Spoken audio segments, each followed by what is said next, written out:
ये है बाप मोड स्पोर्ट्स। स्पोर्ट्स। इस पे ना ये गाड़ी रॉकेट बन जाती है। आप बना के दिखा दो रॉकेट तो जाने। इनसे सबसे खतरनाक है ना वो है ये। चलो मैं आपको स्पोर्ट्स मोड दिखाता हूँ। अब आप देखो स्पोर्ट्स मोड दबाते ही ये ओ भाई क्रेजी। टेक ऑफ हो रहा है भाई।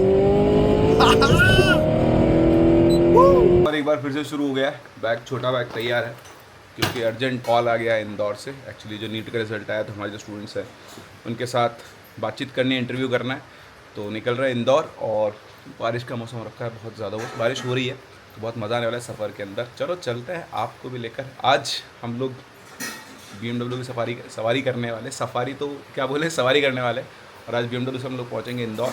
बढ़िया मौसम है, मज़ा आएगा। चलो चलते हैं। अभी हम सूर्य सर को भी उठाएंगे आगे, तो पहले उनके पास जाना है और फिर वहाँ से सफ़र को कंटिन्यू करते हैं। सब बैग है और एक लैपटॉप बैग। और चलो we are ready to roll, let's go. आज बहुत दिन, ये तो शायद पहली बार मैं इससे इंदौर जा रहा हूँ। एक्चुअली भी हुआ क्या था ना, बहुत दिनों बाद तो ये आई है। आपको याद होगा मैं बीच में गोवा गया था, तो उससे पहले क्या हुआ था, इसमें कुछ प्रॉब्लम आ गई थी वापस से। एक वीडियो तो आप देख चुके हो, चूहे ने जो त्रही में मचाया था ना, उसकी वजह से अभी भी मुझे उसके आफ्टर इफेक्ट झेलने पड़ते हैं और वापस से अभी इसमें खर्चा हुआ है। But any how I love this because इसको चलाने का जो मज़ा है ना बहुत अमेजिंग है। आज आप मेरे साथ चलाने वाले हो, जाने वाले हम लोग सफ़र पे। वो दिखाता हूँ, देखो सफ़र में और ज़्यादा मज़ा क्यों आने वाला है, क्योंकि भाई बारिश हो रही है। बारिश बढ़िया, अभी तो भीनी भीनी बारिश हो रही है और जैसे हम हाईवे पहुंचते जाएंगे बारिश और बढ़िया होती जाएगी। तो अच्छी बारिश है और बहुत दिनों बाद बारिश हो रही है, पूरा मानसून निकल गया, लेकिन अब मज़ा आ रहा है बारिश का। और अपना तो सफ़र पूरा बारिश में होने वाला है। चलो पहुंच गए सूर्या सर के यहाँ, उठाते हैं उनको भी। Surya sir, welcome aboard. Surya sir welcome aboard. अंदर छाता लेके बैठे हो क्या? नहीं। अरे अंदर छाता लेके बैठे हो क्या? क्या हाल चाल सर? बस बढ़िया, आप बताओ। चलो अब बढ़िया इंदौर बढ़िया बारिश करवा दी आपने। हाँ सर, अपन जब भी इंदौर जाते हैं आते बरसात हो ही जाती है ना सर। चलो तो बैठ गए दोनों भाई, यो बाबा, और अब चलते हैं, करते हैं सफ़र शुरू। Let's go. Let's go. तो भाई ज़बरदस्त बारिश हो रही है और मैं और सूर्या सर मुद्दे डिस्कस कर रहे हैं चलते हुए, लेकिन बारिश ने मज़ा ले रखा है। बहुत टाइम बाद हुई और बढ़िया बारिश हो रही है। बहुत ही शानदार हो जाएगी। कोटा में एक्चुअली बारिश के टाइम के बहुत सारे स्पॉट्स होते हैं, बिल्कुल ग्रीन हो जाते हैं और वाटरफॉल्स वगैरह। हाँ, मस्त माहौल हो जाता है। बारिश के टाइम पे कोटा घूमने ज़रूर आ सकते हैं, जो भी लोग आना चाहें। वो बहुत अच्छी जगह हो जाती है घूमने के लिए, और बाइक चलाने में तो और मज़ा आता है। बहुत से रावत भाटा में, रावत भाटा हो गया, और यहाँ पे और आप आगे पाटाजर है रावत भाटा के पास। पाटाजर महादेव है वहाँ पे, बहुत सारे रावत भाटा में तो बहुत सारे हैं सर। वहाँ पे एक ना मेडकी महादेव भी है। अगर आपको एडवेंचर का शौक है तो आप बाइक से जा सकते हैं। Very tough to go, but yeah very adventurous. उसके अलावा बूंदी के साइड पे भी अच्छे बहुत स्पॉट्स हैं।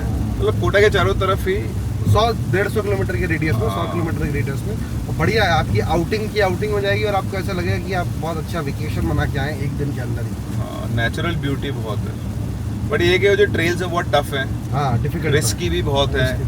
तो ऐसा नहीं कि हर जगह ही पहुंच जाए, क्योंकि जान माल का बहुत खतरा रहता है।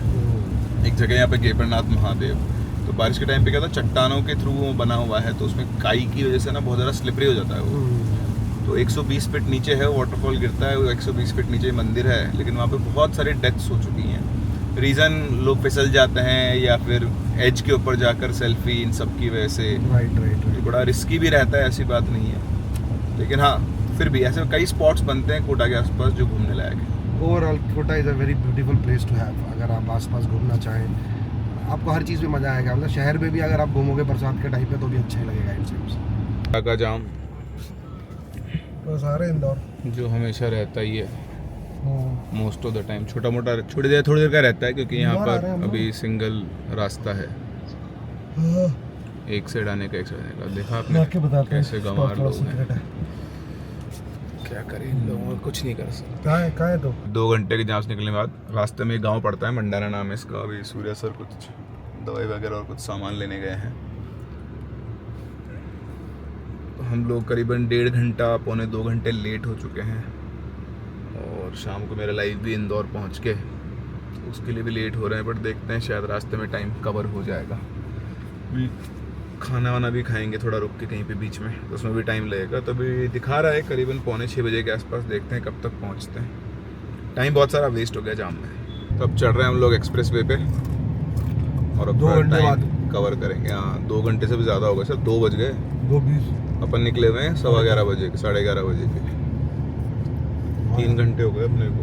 तो 3 घंटे में अपन एक्सप्रेस वे पर आए हैं। तो सर ये कौन से मोड है? इको, प्रो, कॉम्फर्ट और स्पोर्ट, क्या कर देते हैं इसमें ऐसा देखो सर, भाई? ये इको प्रो जिस हाँ। पे अपन अभी चल रहे थे। ठीक है। इको प्रो में क्या होता है ना, इसके अंदर बैटरी है, उसके साथ मिलाकर ये गाड़ी की पावर कम कर देता है। अच्छा। लेकिन भैया विश्वास नहीं करोगे, 3 लीटर का इंजन है और अच्छा। माइलेज दे देती है करीबन 18 से 20 का हाईवे पर ये इस मोड में? इको प्रो मोड में। अच्छा, इकोनॉमिक प्रो हो गया मतलब। हाँ, कंफर्ट मोड जो है वो मतलब आपको स्टिफ कर देगा सस्पेंशन को, हाँ पर गाड़ी का जो माइलेज है ना वो गिरा देगा और आपको अच्छा एक्सेलरेशन देगा। हाँ। ये है बाप मोड, स्पोर्ट्स। इस पे ना ये गाड़ी रॉकेट बन जाती है। आप बना के दिखा दो, रॉकेट तो जाने। बिल्कुल। और ये है एडेप्टिव, ये सैटेलाइट के थ्रू ऑपरेट होता है और आगे जैसे खड्डे वड्डे आएंगे सबसे सस्पेंशन को ही सेट करता चलता है। अच्छा। ये जो सबसे खतरनाक है ना वो है ये। चलो मैं आपको स्पोर्ट्स मोड दिखाता हूँ। अब आप देखो स्पोर्ट्स मोड दबाते ही ये आ गई है। ओके। नहीं अभी स्पोर्ट्स में नहीं आई है। स्टैंडर्ड। देखो सर इधर आओ आप, ये इसका पूरा चेंज हो गया है। अच्छा। ठीक है। अब हम थोड़ा पंखे की आवाज़ भी कम कर दें ताकि आपको गाड़ी का रोड सुनाई दे। और अब आप ओ गाइस, मज़ा आ जाएगा। अब अपन बढ़ रहे हैं आगे की तरफ स्पोर्ट्स मोड में। ज़रा देखते हैं, एक्सेलरेशन फील करते हैं। सीट विट बेल्ट लगा ली गई है गाइस। ठीक है। इसमें ये बिल्कुल मतलब आप ये मान के चलो कि पेट्रोल जो है ना पीती है दोनों हाथों से, लेकिन ओ भाई क्रेजी। टेक ऑफ हो रहा है भाई। 150 मेरे 3 सेकंड सर। within 5 seconds। इसमें चलाता नहीं हूँ, जैसे आपने देखा। मैं हमेशा इको प्रो चलाता हूँ। सर इनफैक्ट अभी जो वीडियो बन रहा है ना, एक्चुअली ऐसे ही लग रहा है कि जैसे हम फ्लाइट में बैठे हैं। तो इसका यही है सर कि मतलब आपको दिखाने के लिए था। एक्चुअली कभी भी मैं ऐसे गाड़ी नहीं चलाता हूँ। मेरी गाड़ी हमेशा 100-120 चलती है क्योंकि कंट्रोल होना बहुत ज़रूरी है। ये तो भी खाली सड़क थी और सूर्य सर बैठे हुए थे। मैंने कहा सूर्य सर को थोड़ा मजा करवाते हैं। मजा है ना, लेकिन थोड़ा चमकाया जाए सूर्य सर को। बहुत बढ़िया मजा, इसमें बड़ा मजा आता नहीं है। सर, मैं चमक गया सर। एक्चुअली जो उड़ी ना गाड़ी, एड्रेनलिन रश हो रहा था, फ्लाइट टेक ऑफ करने वाली है जो। एकदम से पीछे गई एकदम। परफेक्ट है, परफेक्ट। और इस रोड के लिए तो बनी भी है सर। अपन गैरोड हाईवे पे है वैसे भी। एक्सप्रेस वे खाली पड़ा हुआ है हाँ। और स्पीड कैमरास भी नहीं लगे हुए अभी यहाँ पर। बिल्कुल। और 120 तो स्पीड बोल ही रखा है, चलाओ। हाँ चलाओ। हमने बस 100 थोड़ा सा ऊपर गए उससे। थोड़ी देर और पैर रखते हैं तो बहुत ज्यादा ऊपर चले जाते हैं। हाँ हाँ मैंने इसको 210 चलाया हुआ है। Oh nice nice. अलग फीलिंग आती है। बट ठीक है, आपका पूरा डीजल खा जाती है स्पोर्ट्स मोड पे, इसलिए बिल्कुल नहीं चलाने का। मैं नहीं चला रहा, देखो मैं बिल्कुल इको प्रो पे चला रहा हूँ। 80 की स्पीड है, 80-120, इससे ज़्यादा नहीं चलाते हैं। तो सर फाइनली हम लोग पहुँच ही गए। Yes sir. इंदौर तो पहुँच गए, लेकिन हम लोग फिर से अटके हुए हैं। आखिरी मान के चलो आप, आखिरी 3 किलोमीटर में गाइस हमें 20 से 25 मिनट लग चुके हैं। हाँ, ये तो भी हम खड़े हुए हैं यहाँ बहुत देर, देख सकते हो आप। ये ऑरेंज वाला जो एरिया हो रहा है और हमें लग रहा है इस रेड लाइट पे हमें एक बार और रुकना पड़ेगा, उसके तो बाद कहीं जाके पहुँचेंगे। और जैम की वजह से हम लोग पहले ही करीबन 2-2.5 घंटे लेट हो चुके हैं। चलो सर, बढ़ानी पड़ेगी गाड़ी। चलो भदौरिया देखिए गाड़ी के पीछे लगा दिया हमने। चलो खैर निकल जाएंगे, ग्रीन लाइट हो गई अब तो। फाइनली ऑफिस की बिल्डिंग दिखते हुए, स्काई कॉर्पोरेट पार्क पहुंचते ही बहुत सारा काम करना है। एक चौराहा, बस एक चौराहा और। तो देखो शाम 6:30 बजे के लास्ट लोकल का इंतज़ार करते हुए हम दोनों फाइनली पहुंच गए हम लोग पार्किंग में, बेसमेंट में। लेकिन अब ये जो लिफ्ट है इसका इंतज़ार करना पड़ेगा। एक की तो लाइट गई। वो गूगल मैप से भी ट्रैफिक वाला ये लिफ्ट नहीं बताता ना। हाँ जो तो अगली मॉर्निंग स्टार्ट हो गई है। हम लोग आए तो काम करने थे, कल कोई काम नहीं हुआ और काम शुरू होगा। आ चुके हैं हम लोग ऑफिशियल ड्रेस में। आज क्लास है दोनों भाइयों की भी 11 से 2:30।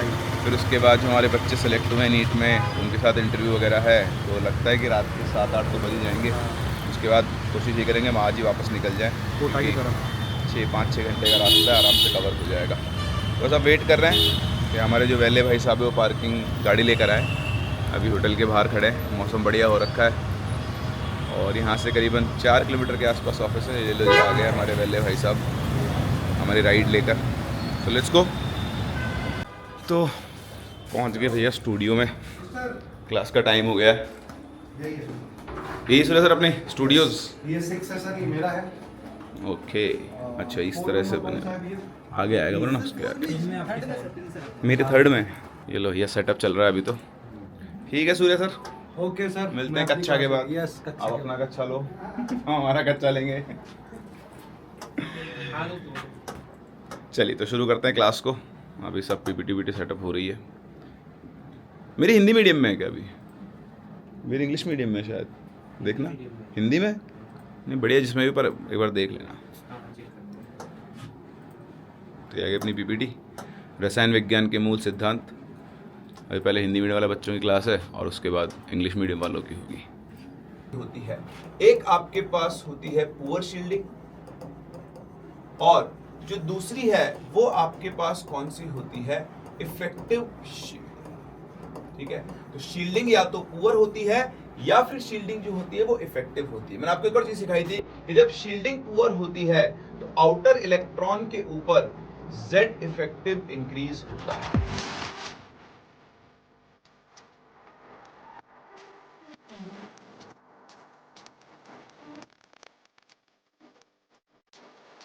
तो यह एक क्लास खत्म हो गई है ये रही, और अब दूसरी क्लास की तैयारी चल रही है। 15 मिनट का गैप था पर मैंने क्या पहली क्लास को एक्सटेंड कर लिया तो गैप बचा है 5-7 मिनट का, बट ठीक है।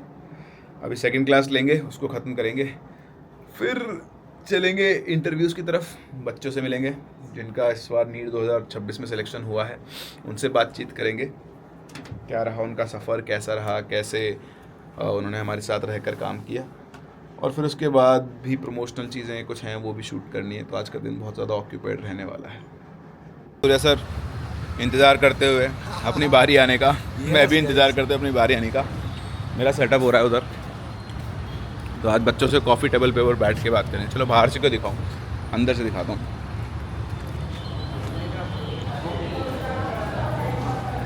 देखो अभी सेटअप हो रहा है, यहीं पर चर्चा होगी कॉफ़ी के ऊपर। इसी बहाने मुझे कॉफ़ी मिल जाएगी। और यहाँ देखो ऑफिस से निकाल दिया गया इन दोनों को। अरे आप वापस आ गए? अरे यार मैं बात कर रहा था कैसे वापस जाएं। 27 को करो, 27 को। देखो बहुत सारा खाना भी ले लिया है इसमें सूर्य सर के लिए। मेरे लिए नहीं है यार, सर खाना देखते मेरे को बोल देते हैं। बहुत ही अच्छी लाइन हासिल की, 577 और 577। हमने बैठ के दोनों को लंच पर और आज हम बात करने वाले इनकी जर्नी के बारे में, कैसे आखिर इन्होंने अपने ड्रॉप ईयर के अंदर अपनी प्रिपरेशन को शेप किया, आज वो इतनी अच्छी लाइन पर पहुंचे। तो फाइनली एक हेक्टिक डे कंप्लीट हो गया है।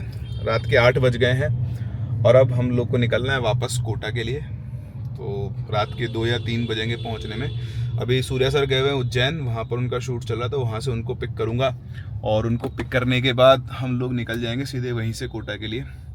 तो अभी दिखा रहा है करीबन 6.5 घंटे का टाइम, लेकिन फिर से वही दरा वाला टाइम वो पॉइंट आएगा। उम्मीद करता हूँ कि वहाँ पर जाम ना मिले, वरना भैया बहुत दिक्कत हो जाती है, बहुत ज़्यादा दिक्कत। तो लेट्स सी, फिंगर्स क्रॉस्ड। निकलते हैं, चलते हैं, अब रात का सफ़र करेंगे और रास्ते में बारिश तो मिलने वाली है, पक्की बात है। चलो।